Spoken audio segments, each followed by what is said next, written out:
Assalamualaikum warahmatullahi wabarakatuh. Selamat datang di channel Humairah Hanan. Pada kesempatan kali ini, saya akan berbagi informasi mengenai bagaimana cara merawat dan mencuci klodi kita supaya lebih awet dan juga lebih bisa dipakai dalam jangka waktu yang panjang. Nah, sebelumnya bagi moms di rumah yang ingin lebih mengenal klodi, bagian-bagian serta jenis-jenis klodi, moms bisa langsung saja melihat video saya sebelumnya ya. Video saya sebelumnya saya sudah membahas hal tersebut, jadi moms bisa melihat part pertamanya, dan karena part pertama dan video-video saya selanjutnya ini sangat berurutan. Seperti itu ya moms. Oke moms, saya akan menjelaskan bagaimana cara merawat klodi.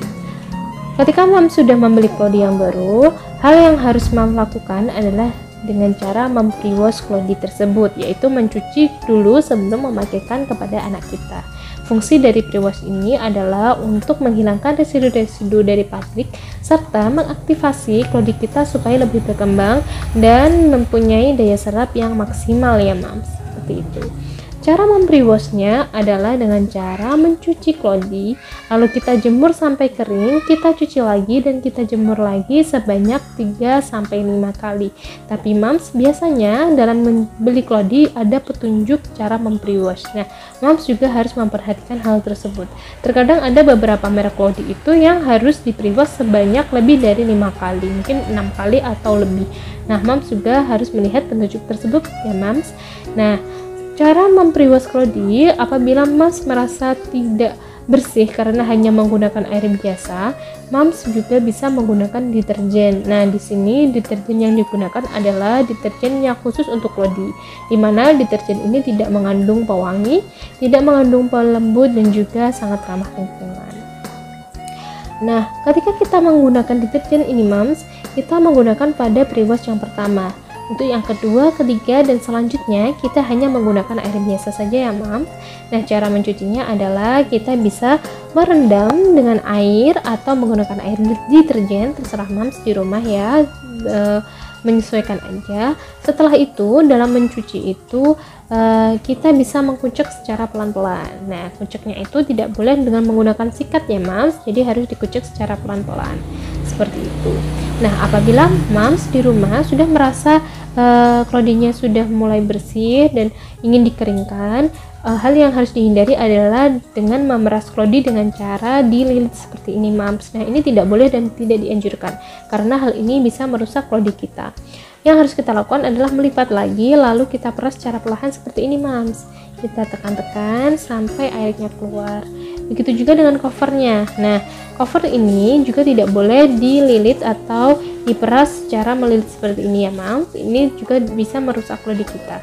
Caranya adalah dengan cara kita lipat moms, dan kita lipat seperti ini, lalu kita peras perlahan-lahan supaya klodi kita awet.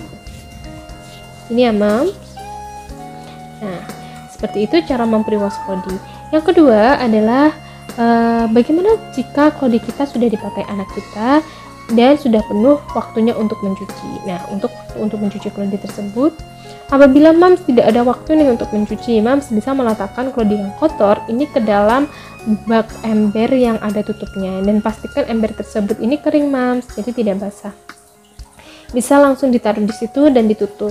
Apabila moms ini sudah ada waktu nih, cara mencucinya adalah bisa dibilas dengan air yang mengalir ya moms. Jadi dibilas dengan air mengalir sampai pipis-pipis anak kita ini keluar. Nah, jangan lupa moms, dalam mencucinya itu harus dikeluarkan insertnya terlebih dahulu dari cover. Jadi insert yang ada di cover ini moms harus dikeluarkan terlebih dahulu dan dipisah seperti ini. Lalu moms, kita bisa membilas dengan air yang bersih, kita peras-peras seperti ini sampai dirasa kotoran anak kita itu sudah mengalir dan sudah bersih. Kita juga bisa menciumnya apakah masih tercium pesing atau tidak. Begitu juga dengan covernya moms, covernya harus dialiri dengan air yang bersih dan kita peras-peras perlahan-lahan seperti ini.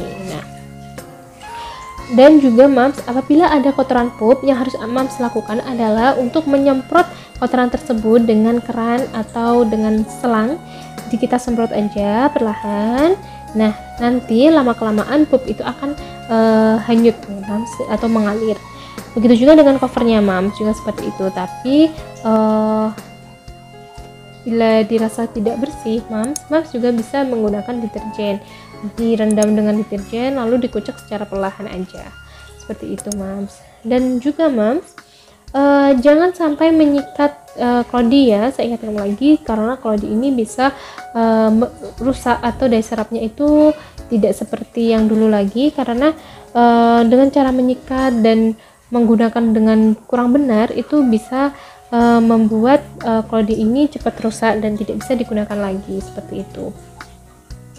Nah, setelah kita pre-wash lalu kita bisa mencuci klodi yang kotor, hal yang harus kita ketahui adalah dengan cara stripping. Nah, stripping ini adalah cara mengembalikan daya serap klodi yang sudah kita pakai. Mungkin klodi yang sudah lama kita pakai, kita kasihkan ke anak kita, mungkin dia itu daya serapnya sudah mulai melemah ya Mams. Jadi kadang sudah ada bocor atau enggak, itu kita rasa kok nggak seperti baru lagi. Nah, caranya adalah dengan cara stripping. Nah, stripping ini Mams, ini adalah direndam dengan air yang panas atau air hangat sajalah. Air hangat selama 6-8 jam. Apabila sudah terendam, oh ya, merendamnya jangan lupa pakai baking soda ya Mams. Kita kasih baking soda, terus kita rendam selama 6-8 jam. Kalau sudah, kita bisa kucek halus. Kita kucek halus-halus seperti ini, kita peras, dan covernya juga seperti itu. Kita kucek, kita peras perlahan-lahan. Nanti air hasil kucekan itu akan terlihat sangat keruh sekali. Nah, itu bisa menghilangkan residu dari kotoran anak kita atau residu deterjen yang sudah kita pakai. Nah, kalau sudah kotorannya hilang, itu bisa dibuang. Ketika kita buang, kita bisa memberikan air dingin saja, nggak usah panas, dan kita kasihkan jeruk nipis, itu kita rendam ke air tersebut. Fungsinya agar klodi kita ini lebih fresh dan tidak bau pesing. Selanjutnya, kalau sudah direndam, kita bisa mengeringkan lagi dengan memeras lagi, lalu kita keringkan. Dengan cara mengeringnya itu, covernya ini Mams, ini tidak boleh langsung ke sinar matahari seperti ini, karena bisa merusak cover ini. Jadi mengeringkannya itu harus dibalik seperti ini Mams. Nah, kalau bisa seperti ini ya, jadi diluruskan seperti ini. Untuk insertnya bisa langsung saja dijemur. Nah, seperti itu. Jadi dalam klodi yang harus diperhatikan adalah yang pertama, kita harus pre-wash klodi kita ketika baru, kita cuci lagi, fungsinya untuk menghilangkan residu pabrik. Yang kedua, mencucinya klodi kotor bisa dengan menggunakan air saja, air mengalir, dan tidak boleh disikat, serta tidak boleh menggunakan deterjen yang tidak khusus klodi ya Mam. Yang ketiga, dengan cara stripping atau memperbarui daya serap klodi kita supaya lebih baik lagi, seperti baru lagi, dengan cara merendam dengan air hangat. Nah, demikian informasi yang bisa saya sampaikan Mam. Semoga informasi ini bisa bermanfaat untuk Mam di rumah. Demikian Mam, terima kasih. Wassalamualaikum warahmatullahi wabarakatuh.